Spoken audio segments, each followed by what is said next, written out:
donc peut-être il vous serait utile d'avoir le texte encore sous les yeux. Matthieu chapitre 7, le verset 1 à 12. Et ensuite, vous avez sur le dos de la feuille, là où il y a des prières, il y a le plan que nous allons suivre. Donc peut-être aussi cela vous serait utile. Alors j'aimerais commencer en vous présentant 3 personnalités ce matin. D'abord, il y a Jacques, ensuite il y a Nina, et ensuite il y a Albert. Jacques, d'abord. Jacques, il est zélé pour le Seigneur. Il est reconnaissant envers le Seigneur de l'avoir sauvé d'un mode de vie impie. Il en est conscient. Il allait loin dans le passé, dans l'excès, dans des dépenses et des choix qui n'honoraient pas Dieu. Il a connu la grâce de Dieu. Et il est soucieux de vouloir avertir d'autres de ses propres erreurs du passé. Il est parfois déçu, il faut le dire, par son entourage chrétien, de son église locale. Il n'arrive pas à comprendre comment certains, au sein de l'église, prennent du plaisir à écouter de la musique non chrétienne, à regarder certains films à la télé, à faire des dépenses, selon lui, inutiles et égoïstes. Il a compris, d'ailleurs, récemment qu'un ami vient d'acheter des billets pour les JO à Paris pour plus de 300 € le billet, sans compter le logement et le voyage. Et il dit, ne voit-il pas à quel point il y a des frères et des sœurs dans l'Assemblée qui n'y arrivent même pas à payer leur loyer et ils font de telles dépenses. Sa tendance, donc, est de critiquer rapidement les autres. Certains, d'ailleurs, évitent le contact dans l'Assemblée avec Jacques, car ils savent qu'une conversation avec lui ne va pas durer longtemps avant qu'il essaye de les corriger. Jacques qui juge. Ensuite, il y a Nina. Quant à elle, une réputation d'être super gentille, Nina. Toujours prête à aider, elle a un cœur pour ceux et celles qui sont un peu marginalisés à l'Église, car elle avait, elle aussi, dans le passé, le sentiment parfois d'avoir été négligée par les autres. Sensible aux difficultés des autres, elle est vite distraite d'une tâche afin de rendre une autre tâche ponctuelle pour quelqu'un. Parfois, sa bienveillance envers les autres fait qu'elle ne juge pas bien le contexte dans lequel elle se trouve. Parfois, elle essaye de parler du Seigneur Jésus dans des contextes où on se moque d'elle, où des gens profitent de sa gentillesse sans avoir le moindre regard ni pour elle, ni pour ce qu'elle dit. Nina, la naïve. Ensuite, il y a Albert. Albert, lui, il voit la naïveté de Nina et se moque un peu de l'esprit critique aussi de Jacques. Il est satisfait de là où il en est dans sa vie. Et c'est pas qu'il renie formellement Dieu ou Jésus, mais il est frustré que des gens ont l'air de vouloir trop dépendre tout le temps de Dieu, de Jésus, pour sortir de différentes situations. Tandis que si seulement ces personnes suivaient son exemple à lui, ils s'en sortiront. Car lui, il est plutôt discipliné. Et il faut dire que de son côté, oui, il voit beaucoup dans l'Église qui prient, mais ce n'est pas la prière qui semble avoir résolu leurs difficultés, si nous sommes honnêtes. Et même si lui, il prie moins, il a aussi tout dont il a besoin, même peut-être plus. Une famille, une belle maison, un appartement à la côte, etc. À quoi ça change donc si il prie ou s'il ne prie pas? Et il se souvient d'ailleurs, lorsqu'il avait demandé à Dieu dans le passé de réussir son examen de permis de conducteur de voiture, ça n'a pas marché. Tandis que la deuxième fois, passé le permis, il n'avait pas prié. Et il a réussi. Quelle leçon devons-nous tirer de cela, dit-il? Ok, donc Dieu, il a son royaume, mais il ne faut pas trop dépendre de lui pour réussir ici-bas. Albert, l'autosuffisant. Jacques, Nina, Albert. Donc 3 personnages sous différentes formes, bien vivants au sein de l'Église de Jésus-Christ, même de notre Église. Depuis le chapitre 5, verset 20 de Matthieu, nous sommes à la poursuite d'une justice qui est supérieure à celle des scribes et des pharisiens, afin d'entrer dans le royaume des cieux, le royaume de Jésus-Christ. Une justice qui donc va plus loin que les apparences à l'extérieur, mais qui touche l'homme à l'intérieur. Car si nous sommes membres du royaume des cieux, notre cœur a été touché par notre Père céleste, pour que nous fassions preuve d'une pauvreté d'esprit, pour que nous ayons faim et soif de la justice, en partie car nous reconnaissons le progrès qu'il y a encore à faire en nous, et qu'au lieu de se contenter d'une apparence de piété, nous cherchons à honorer et à plaire à notre Père céleste. Donc ce texte que nous venons de lire continue à nous aider à comprendre que ce que nous pouvons appeler les normes du royaume, ce que c'est de vivre en tant que disciple de Jésus-Christ, membre de son royaume. Et Jésus soulève ici des domaines qui servent à complémenter ce qu'il a déjà survolé dans le sermon jusque-là et qui touchent ces trois cas de Jacques, Nina et Albert. Donc d'abord, ceux qui font partie du royaume des cieux sont lents à critiquer les autres. Nous voyons ça dans les 5 premiers versets. Verset 1, ne jugez pas, afin de ne pas être jugé. Ici, Jésus, bien entendu, il n'exclut pas tout jugement. S'il nous faut une justice supérieure à celle des scribes et des pharisiens, déjà cela est un jugement sur ces scribes et ces pharisiens, n'est-ce pas? Et c'est également une invitation à exercer un jugement sain par rapport à leur comportement et leur justice.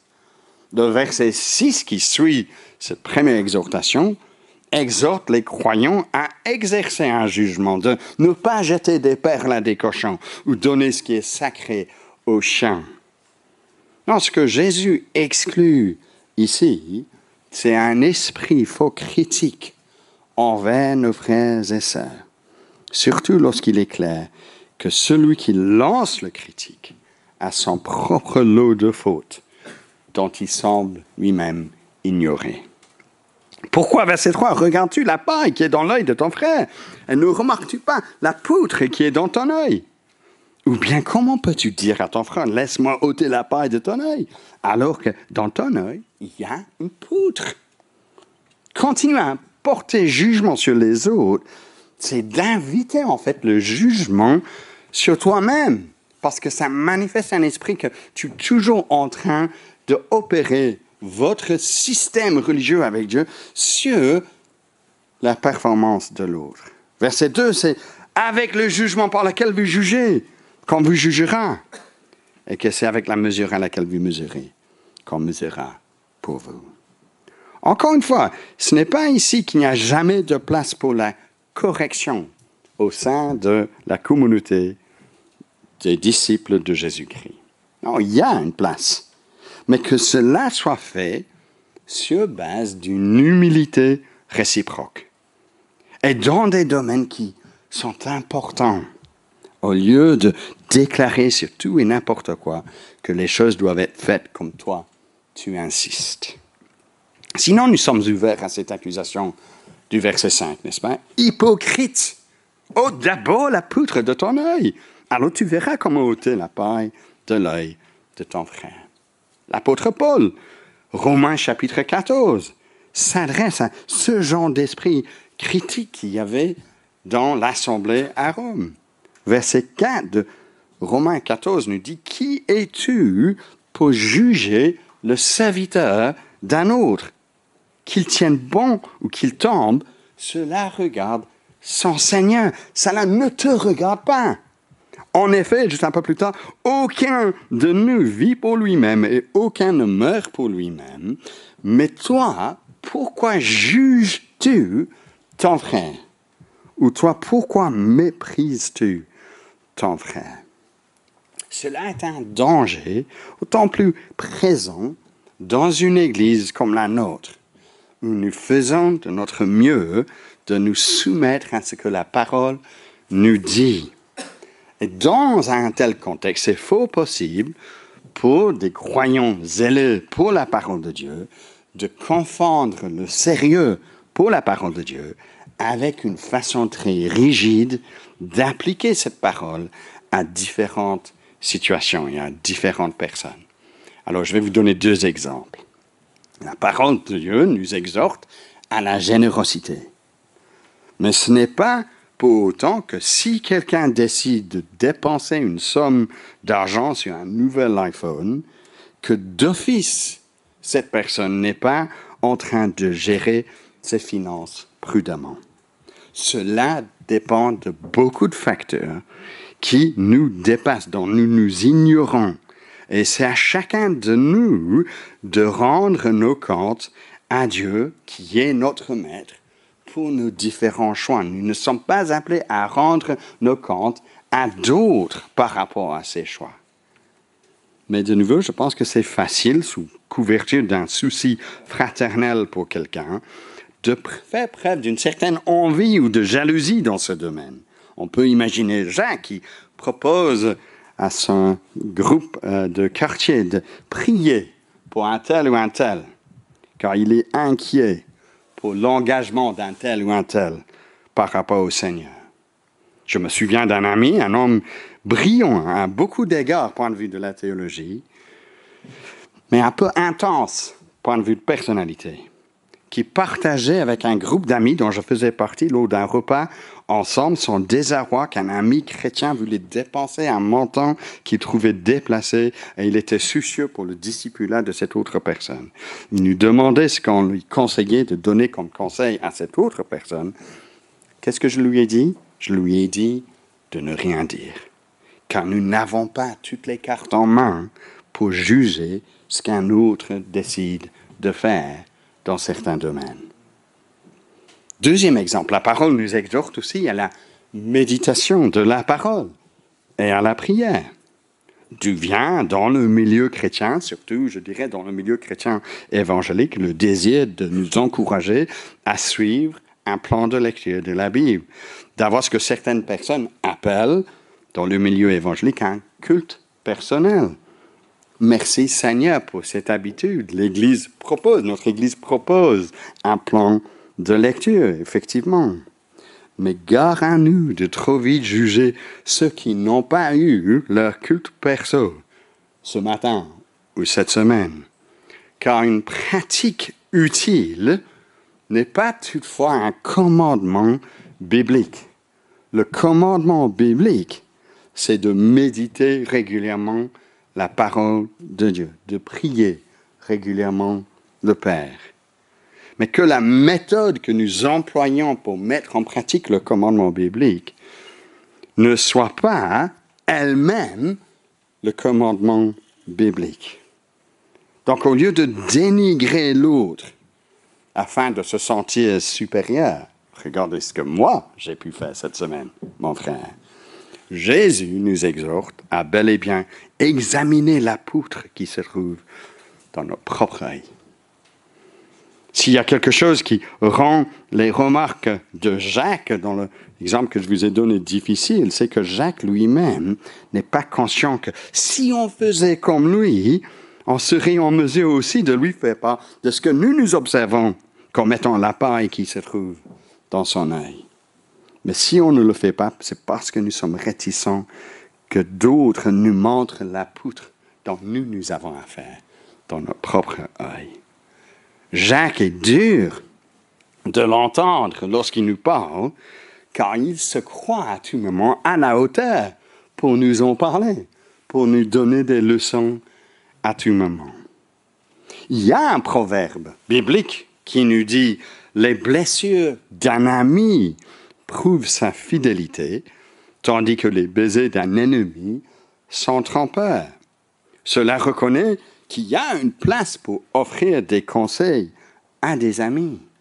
Mais l'esprit derrière, ce n'est pas un esprit critique avec but de montrer aux autres que nous sommes bel et bien supérieurs. L'esprit est un esprit de fraternité, d'amitié. Paul, l'apôtre Paul, Romains 14, Romains 15 nous dit « Accueillez-vous les uns les autres comme Christ vous a accueillis. » Ils n'ont pas, ces disciples de Jésus, la mission de corriger les autres, mais plutôt de les accueillir car Christ nous a accueillis. Donc, ceux qui font partie du royaume des cieux sont lents à critiquer les autres. Deuxièmement, ils ne sont pas naïfs quant à l'opposition dont ils doivent faire face. Si Jacques doit faire attention à son attitude à lui, Nina, quant à elle, ne fait pas preuve de discernement. Car Jésus avait averti ses disciples en disant « Ne donnez pas ce qui est sacré aux chiens, et ne jetez pas vos perles devant des cochons, de peur qu'ils ne les piétinent et ne se retournent contre vous pour vous lacérer. » Ce sont des descriptions derrière 2 Pièges, chapitre 2, verset 2, je pense, parle dans ces termes de l'homme dépourvu de toute sensibilité qui se comporte comme un animal, rien qu'un animal. Pour eux, donc, ce qui est sacré n'a aucune valeur. Et ils se réjouissent donc de lacérer celui qui offre ce qui est sacré. Et comme des cochons, non seulement des cochons sont impurs, point de vue du peuple juif, mais aussi dangereux. Ils piétinent les perles. Ce qui est donc profond, précieux, ce qui a de la valeur, les cochons, ils s'en fichent. Et ils cherchent comme des simples animaux à satisfaire rien que leur instinct dans l'immédiat. Comme des chiens sauvages, ils sont dangereux. Bien entendu, dans le contexte du sermon sur la montagne, les perles dont Jésus parle, c'est encore le royaume des cieux. C'est la bonne nouvelle de Jésus-Christ. Et ici, nous découvrons que tout contexte n'est pas toujours propice pour en parler. Oui, fin de Matthieu, les disciples de Jésus-Christ ont la tâche collective de faire d'autres disciples de Jésus. C'est pour cela que nous soutenons le projet 938, pour que cela se fasse. Mais en faisant cette tâche, l'Église de Jésus-Christ prend en compte le contexte dans lequel nous nous trouvons, surtout lorsqu'il y a de l'opposition. Alors, pensons juste brièvement à l'exemple biblique dans le livre des Actes, le chapitre 13, entre autres, où Paul et Barnabas se trouvent à Antioche de Pisidie et ils sont face à des Juifs qui s'opposaient virulemment à leur message à un point où qu'ils insultaient Paul. Comment répond Paul? C'était à vous d'abord que la parole de Dieu devait être annoncée. Mais puisque vous rejetez et que vous vous jugez vous-même indigne de la vie éternelle, nous nous tournons vers les non-juifs. Alors, est-ce que nous pouvons penser à des contextes similaires de nos jours? Je pense que oui. On peut penser par exemple à un entretien à la télé avec un journaliste qui a pour but de ridiculiser la foi, plutôt que de vouloir prendre au sérieux le contenu de ce qu'on dit. Je pense aussi à l'exemple, lorsque moi j'étais jeune, où il y avait un groupe de chrétiens qui voulaient témoigner de l'amour de Dieu auprès de leurs camarades de classe en tant qu'étudiants, en leur parlant de l'Évangile à la sortie des boîtes de nuit à 2h ou à 3h du matin. Bien que j'admirais leur zèle, je dois dire que la naïveté était aussi sur le devant de la scène à ce moment-là. Car bien qu'ils aient eu ce qu'ils appelaient de bonnes conversations avec certaines personnes, ils ignoraient que dans un contexte où l'alcool a beaucoup joué, ces conversations n'allaient pas porter beaucoup de fruits.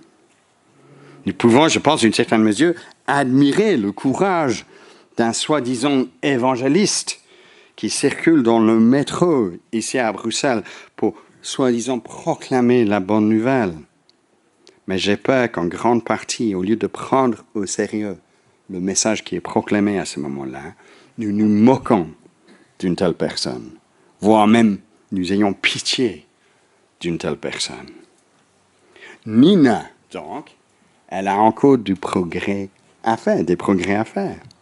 Mais elle n'est pas la seule, car la naïveté est moins grave que l'autosuffisance. Une autre marque d'un citoyen du royaume des cieux, troisièmement, c'est quelqu'un qui demande de l'aide à son bon Père céleste. Versets 7 à 11. Il se peut qu'à ce stade, dans le sermon sur la montagne, vous avez entendu suffisamment sur la justice qui surpasse celle des scribes et des pharisiens que vous commencez à douter un peu de vos capacités de tout mettre en pratique par rapport à ce que Jésus dit. Quelqu'un m'a fait la remarque cette semaine que de temps à autre, il se pose la question, suis-je pour du vrai un chrétien face à ce que la parole dit? Si notre réflexe, lorsque nous sommes exposés aux normes du royaume, c'est de nous tourner vers notre Dieu, dans une pauvreté d'esprit, dans la dépendance de Dieu, la réponse est clairement oui. Vous faites partie du royaume des cieux. Car de telles actions caractérisent ceux qui font partie du royaume. Verset 7, demandez et l'on vous donnera. Cherchez et vous trouverez. Frappez et l'on vous ouvrira. Car quiconque demande, reçoit. Qui cherche, trouve. Et à qui frappe, on ouvrira. Contrairement à ce que le monde pense, Dieu, le Dieu qui nous a créés, le Dieu qui est là, il n'est pas loin de nous. Il n'est pas hors de notre portée. Il n'est pas difficile à trouver.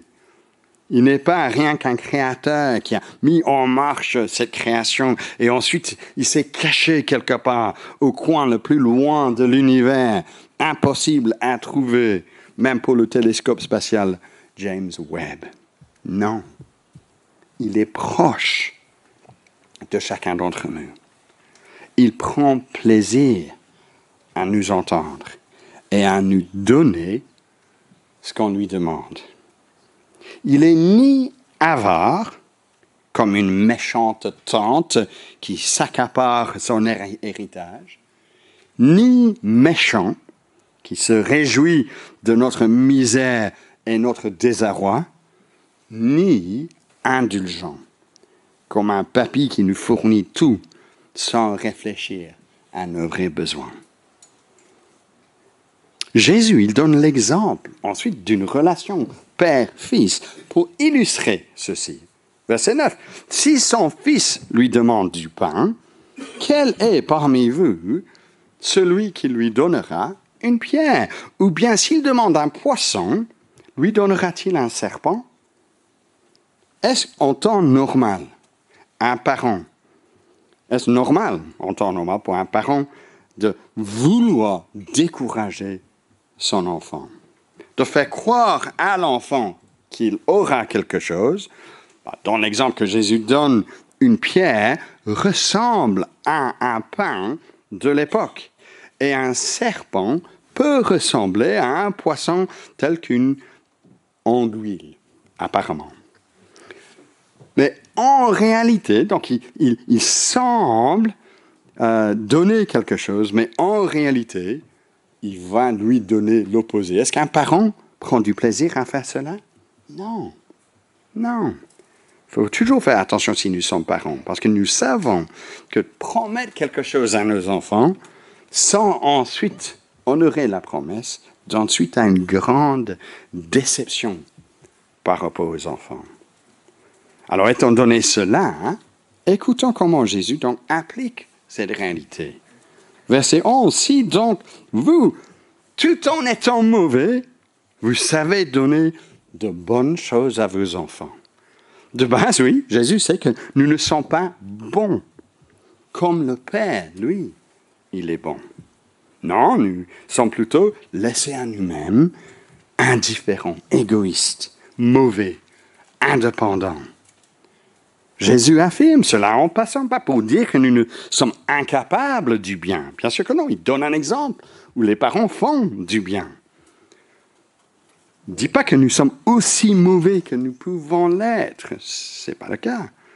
Mais pour qu'on laisse peser le contraste qu'il y a entre le Père et nous. Car si nous, mauvais que nous sommes, savons donner de bonnes choses à nos enfants, à combien plus forte raison notre Père qui est dans les cieux donnera-t-il de bonnes choses à ceux qui le lui demandent. Notre Dieu n'est pas contre nous, mais il est pour nous. Oui, Albert a raison lorsqu'il constate que Dieu donne aussi des choses dans sa grâce commune à ceux qui ne le demandent pas.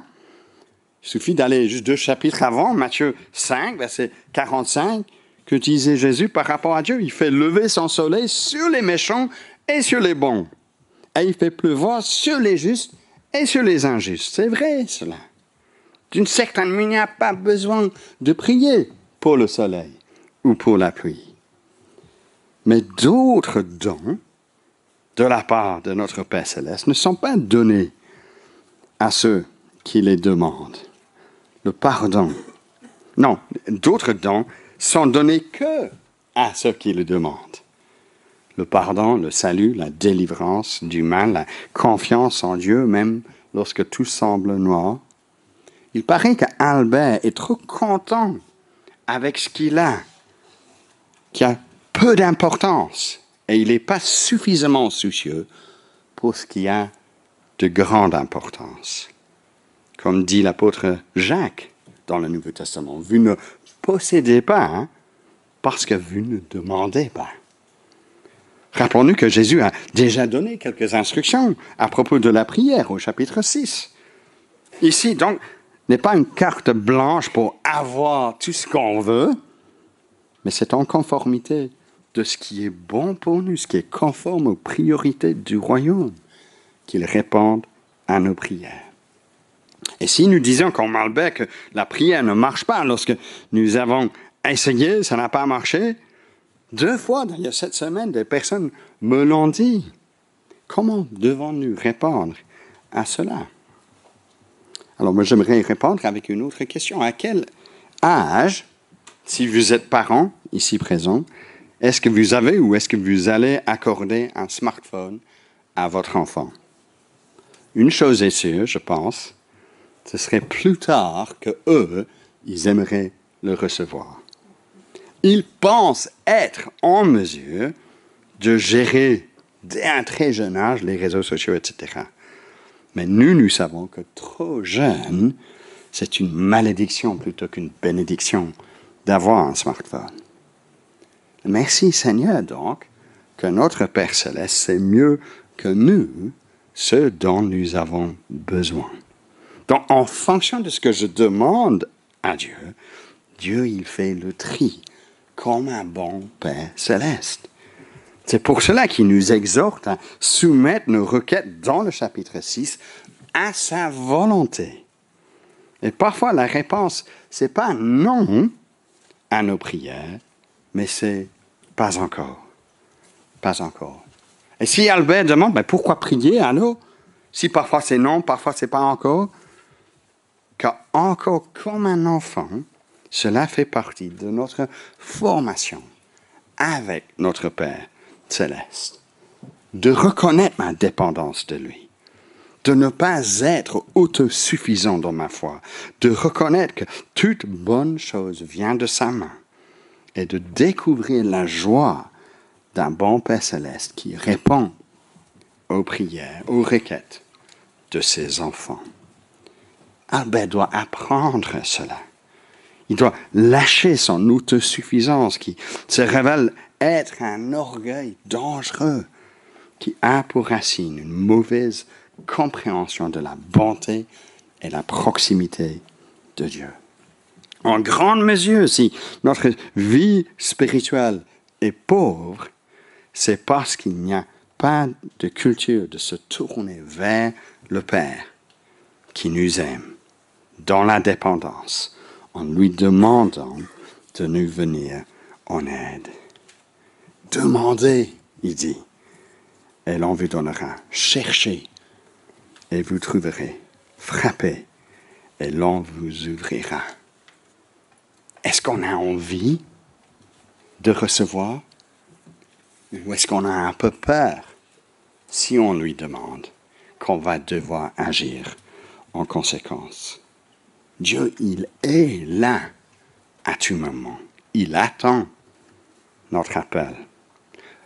Pas parce que lui, il en a besoin, comme s'il est seul si on ne lui parle pas, mais parce que nous avons terriblement besoin de ce que lui, il nous offre. Lâchons, chers frères et sœurs, notre fierté, notre indépendance. Venons régulièrement à lui dans la prière, avec un cœur sincère. Il est ni radin, il donne, notre Père céleste, ni lointain. On peut le trouver si on lui demande, si on cherche. Et il est ni sourd, il ouvre si nous frappons à la porte. Notre problème, c'est que on ne demande pas, on ne cherche pas, on ne frappe pas, parce que nous comprenons mal de qui est-ce que nous avons affaire. Notre bon Père céleste. Ceux qui font partie du royaume des cieux demandent de l'aide à leur bon Père céleste. Et dernièrement, ils mettent en pratique la règle d'or, verset 12. La règle d'or est exprimée positivement uniquement par Jésus. Tout ce que vous voulez que les gens fassent pour vous, vous aussi faites-le de même pour eux. Alors, si le verset 12 suit la partie sur la prière que nous venons de voir, il se peut que c'est la bonté de Dieu qui doit nous pousser à vivre de la même manière, à ce que cette même bonté soit donc exprimée envers notre prochain. Si Jésus a tout le texte du chapitre 7 déjà en vue, alors cela pourvoit un cadre pour comprendre à quel point un esprit critique envers un frère se heurte à ce principe de la règle d'or. Mais c'est probable, en fait, que ce verset 12 résume tout le sermon sur la montagne depuis le chapitre 5, verset 17, là où Jésus avait mentionné la première fois la loi et les prophètes. Que Jésus, il est venu pour accomplir la loi et les prophètes. Et donc la justice du royaume qu'il demande, qui doit être supérieure aux scribes et aux pharisiens, au chapitre 5, verset 20, se résume, cette justice, avec ce principe de la règle d'or. Car ici, il termine le verset 12 en disant, c'est là la loi et les prophètes. La justice donc externe cherche toujours à limiter nos responsabilités. Et donc, l'expression négative de la règle d'or convient toujours mieux pour ceux qui ressemblent aux scribes et aux pharisiens. Alors, exemple, ne faites pas à votre prochain ce que vous ne voulez pas qu'il fasse pour vous. C'est exprimé négativement. Exemple, vous n'aimez pas être cambriolé, par exemple. Ah non, ne le faites pas vous-même. Une action que je dois faire. OK. Mais si nous exprimons le principe positivement, alors nous allons avoir toute une gamme de choses à faire. Vous aimez recevoir de la part des autres, alors donnez vous-même. C'est plus vaste l'application, n'est-ce pas, de ce principe-là. Et cela ouvre la porte à des milliers d'applications pratiques dans nos vies de tous les jours, sans donner toutes des petites lois. Cherchez positivement le bien pour les autres. Pas parce que cela ira mieux pour nous lorsque nous faisons cela, même si parfois c'est le cas, mais parce que cela accomplit la loi et les prophètes. C'est la justice qu'il nous faut. Que Dieu, chers frères et sœurs, nous donne la grâce d'appliquer cette règle et de lui demander de l'humilité de pouvoir l'appliquer. Car c'est parfois le cas dans le milieu protestant évangélique, et avec ceci je termine. Nous sommes fort préoccupés au plan que Dieu il a pour nous. Peut-être vous vous posez toujours cette question-là. Quel est son projet pour moi? Et plus souvent, lorsque nous parlons dans ces thèmes, nous voulons découvrir quelque chose dans le domaine des relations intimes ou dans des domaines de mes déplacements, mon futur par rapport à mon travail. Qu'est-ce qu'il veut de moi? Mais c'est important que régulièrement nous nous rappelons que Dieu a révélé sa volonté pour nous dans sa parole. Et ce résumé qu'il donne au verset 12, de faire à d'autres ce que vous voulez que les gens fassent pour vous, résume la volonté de Dieu. La loi et les prophètes, en tout cas la partie de la loi et des prophètes à propos de notre amour pour notre prochain, qui donne une expression concrète, bien entendu, de notre amour pour Dieu, que la loi et les prophètes demandent également. Arrêtons d'être donc préoccupés par des choses qui ne sont pas claires, qui ne sont pas promises par notre Seigneur, et concentrons-nous sur ce que nous avons à faire, ce que le Seigneur nous demande de faire dans sa parole. Nous allons, chers frères et sœurs, nous allons terminer avec un chant qui exprime à la fois notre regret par rapport à nos fautes. Père éternel, pardonne-moi de mes péchés, purifie-moi. Mais aussi une prière, deuxième strophe, qui exprime à Dieu notre Père, qu'il voit notre cœur et que nous voulons, par la puissance de la croix dans le troisième strophe, nous voulons nous confier en lui. En toi, je me confie.